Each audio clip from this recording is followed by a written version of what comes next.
Does Dak Prescott have a future with the Dallas Cowboys, considering the fact he had the dislocated ankle and the compound fracture, and there's talks about them ended up giving him another franchise tag, which I believe we discussed this backstage. It's going to be $37.7 million in a franchise tag, which they had to give him a long-term deal by March 9th. So as far as Dak Prescott in the Dallas Cowboys uniform, do you think that's going to happen? Do I think it's going to happen? I think so. Long term or another franchise tag? Let me Both. clarify that. Both. I So think you both. I think Dak, because right now the person that's doing all the talking that's coming out of Dak's camp is basically his brother with the little shade that he's throwing out there all the time. Every time he's seeing or hearing something about Dak, you're never hearing anything from Dak. And why is that? Because Dak is too much of a nice guy. And Dak accepted the first franchise tag. Look what happened to him. I think Dak would accept the second one just because he'll know now whoever does decide to pay him after this season, you have to give him 37 or better. And he was already asking for 40. So if he has a good season wherever he's at, don't you think somebody's going to have to pay him? I was just saying for the Dallas Cowboys perspective, considering how they've been flirting with And that's Dak why, for the past couple of years. right? And that's why I think the Cowboys is going to sit up there and pay him. They're gonna milk this all the way down to as far as they can. And this is it right here. This is the straw.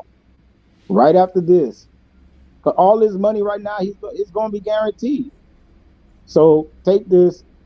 You force them to give you what you want, and it's going to happen. It's going to be in Dallas.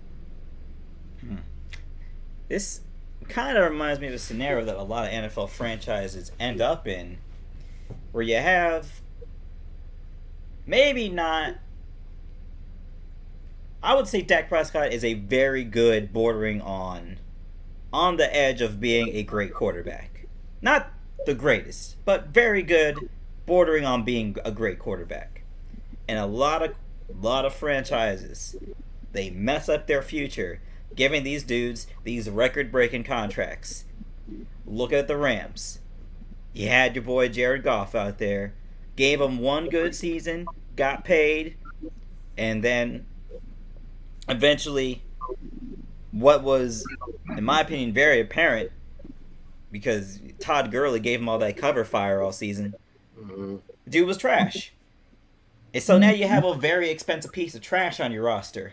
Now, I'm not saying if you pay Dak, that's going to happen, but I am a little hesitant to give a very good player like 20% of my cap.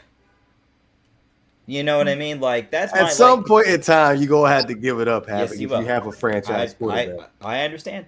Yes, you do. Yes, I understand. At a certain point, it's Dak Prescott or Ben DiNucci.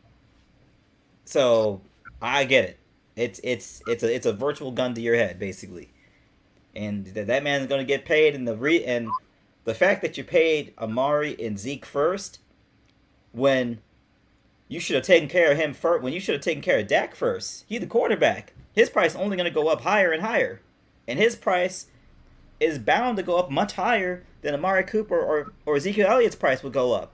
So of course you want to take care of him first. So, in my opinion, the Cowboys have just messed this whole situation up. But Dak will be back.